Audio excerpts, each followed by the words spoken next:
Hi, welcome to Easy Learning with Punam Jain. In previous videos, we had learned about simple present tense, simple past tense, and present continuous tense. And in today's video, we are going to learn about present perfect tense. Present perfect tense is used when we talk about the actions which started in the past but completed recently. Present perfect tense हम ऐसे actions के लिए use करते हैं, ऐसे कामों के लिए यूज करते हैं जो शुरू तो पास्ट में हुए थे या कुछ समय पहले शुरू हुए थे लेकिन अभी अभी कंप्लीट हुए हैं, अभी अभी पूरे हुए हैं. For example, I have finished my meal. मैंने अपना खाना खत्म कर लिया है. She has bought a new dress. उसने एक नई ड्रेस खरीदी है. They have gone to America. वे अमेरिका गए हैं. अगर हम हिंदी में बात करें तो ऐसे वाक्य जिनका अंत हो चुका है, हो चुके हैं या गए हैं, दिए हैं, किया है, इस तरह के शब्दों से होता है,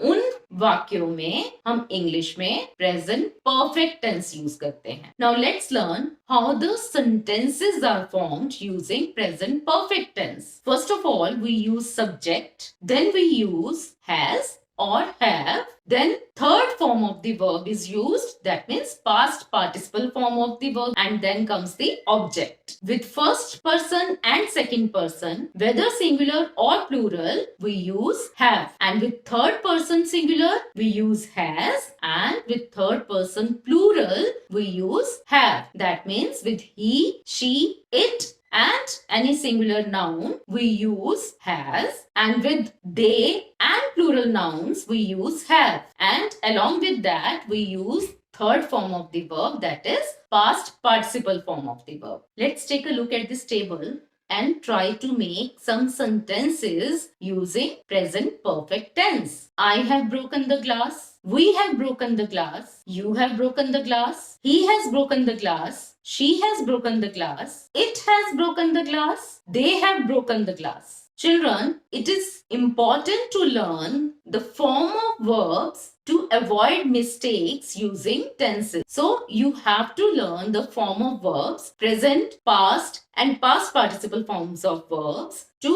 learn the correct use of tenses. So that's all for today. Thank you so much.